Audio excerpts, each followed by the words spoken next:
Oke, halo guys, kembali lagi bersama YouTube channel Swordcast. YouTube channel yang membahas apa saja yang perlu untuk dibahas. Jadi kali ini saya ingin sharing saja ya. Sekalian ingin memberikan sebuah sedikit informasi. Jadi ada akhir-akhir ini ada beberapa customer atau pasien yang sering datang untuk membeli obat remedikasi. Jadi case-nya itu ada beberapa pasien atau customer yang kalau secara umumnya bisa disebut fanatik dengan obat-obat tertentu. Jadi kayak misalnya dia datang membeli satu obat dengan bungkus seperti ini, bentuk seperti ini, warna seperti ini, dan rasa seperti ini. Di luar dari situ dia tidak mau pakai dengan alasan tidak cocok. Ketidakcocokan dalam satu obat di dunia farmasi itu sebenarnya tidak ada. Pada dasarnya tidak ada. Namun apabila mempengaruhi faktor-faktor tertentu, hal itu bisa dibenarkan. Case-nya seperti ini, kita bisa lihat ya. Saya cari paracetamol, ada. Oh ya, saya ambilkan ya.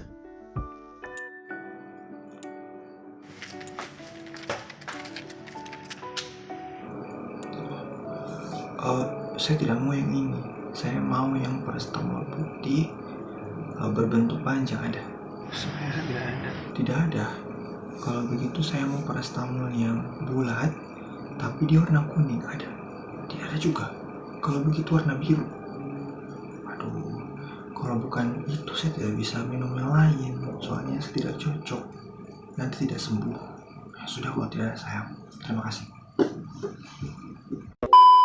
Dari gambaran drama tadi, memang sering terjadi di apotik-apotik ataupun di rumah sakit sendiri.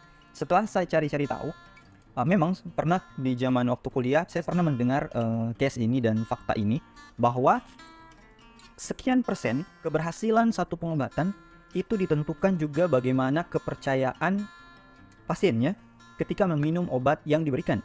Ternyata kepercayaan terhadap seseorang, fanatisme terhadap obat tertentu itu bisa jadi penghambat proses pemulihan, atau bisa juga booster pemulihan. Nanti saya jelaskan.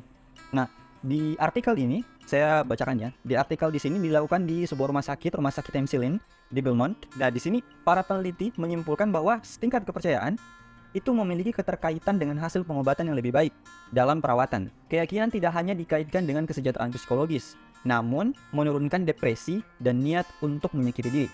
Itu katanya. Tadi saya katakan di awal bahwa fanatisme terhadap obat-obat tertentu itu berarti bermata dua. Jadi dia bisa menghambat atau menurunkan kecepatan pengobatan, tapi dia juga dalam faktor tertentu dia bisa juga mempercepat. Kita bahas dulu kenapa bisa mempercepat proses pengobatan. Karena seperti yang saya sebutkan tadi bahwa faktor kepercayaan itu juga mempengaruhi efektivitas dari obatnya. Kayak contoh ya, masalah keyakinan, soal harapan. Nah, semakin besar keyakinan kita pada sesuatu hal, maka harapan akan semakin besar pula. Nah, ada satu penelitian yang sangat menarik tapi sangat creepy, sangat sadis dilakukan oleh seorang peneliti di sekitar 1950-an. Ada seorang profesor bernama Kurt Richter. Dia lakukan eksperimen terhadap beberapa tikus, ratusan tikus. Nah, eksperimennya itu kayak gini.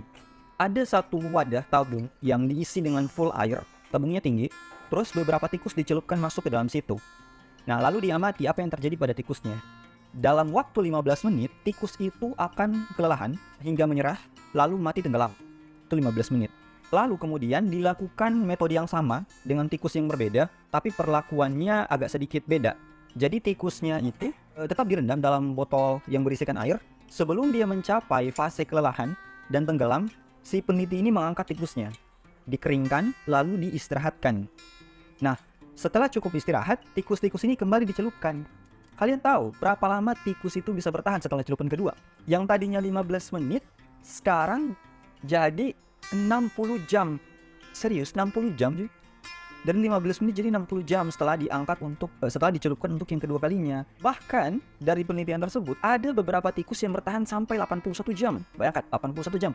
Dari 15 menit sampai 81 jam. Nah, hasil dari penelitian ini menunjukkan bahwa menyelamatkan mereka sebelum tenggelam telah menaikkan kekuatan atau waktu berenang mereka sebanyak 240 kali lebih lama saat diletakkan kembali ke dalam gelas. Nah, setelah dicari tahu penyebabnya, si peneliti menyimpulkan bahwa tikus yang memiliki keyakinan bahwa dia akan diselamatkan lagi nantinya, sehingga mereka mampu memaksa tubuh melebihi batas maksimal. Tadi saya bilang ya, tubuh itu punya kekuatan regenerasi yang bagus. Tubuh itu punya kemampuan untuk memaksimalkan apa yang dia miliki. Tubuh itu punya kemampuan untuk termasuk dalam mengobati diri sendiri, bisa ditinggalkan melewati batas yang secara umum ya, asalkan ada keyakinan, ada harapan.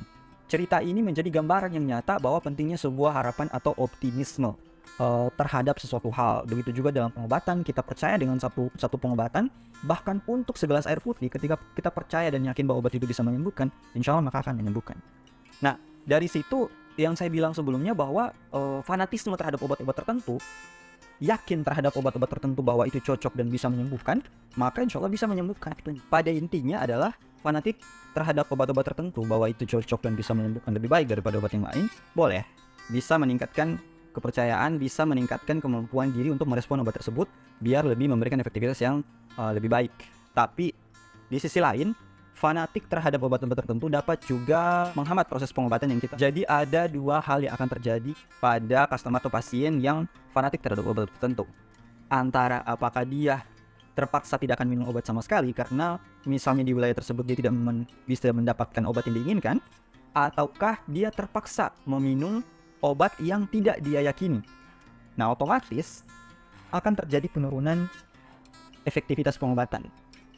Karena baik dari case yang pertama ataupun yang kedua sama-sama memiliki harapan yang rendah terhadap kepercayaan bahwa obat itu bisa menyembuhkan dirinya. Jadi contohnya seperti ini. Ketika seseorang atau pasien berada dalam satu wilayah yang memiliki keterbatasan akses untuk memperoleh obat-obatan, lalu dia fanatik dengan obat-obat tertentu. Kebetulan tempat yang memiliki sumber daya obat-obat itu tidak memiliki stok obat yang dia inginkan. Secara otomatis dia tidak akan memperoleh pengobatan. Memperoleh, tapi secara terpaksa harus mengkonsumsi obat yang tidak dia yakini. Jadi sebagai seorang farmasi, kita tidak boleh menyalahkan sepenuhnya untuk masyarakat yang fanatik terhadap obat-obat tertentu, karena itu juga mungkin jalan bagi dia agar bisa memperoleh efektivitas pengobatan yang lebih baik daripada yang lain, gitu kan? Tapi di sisi lain kekurangannya juga pasti ada, apalagi di area-area yang memiliki keterbatasan sumber daya obat-obatan. Alangkah baiknya kita memberikan edukasi terhadap mereka bahwa obat yang brandnya beda, namanya beda, kandungannya sama dan memiliki indikasi yang sama pula untuk mengatasi simptom atau gejala yang pasien tersebut alami.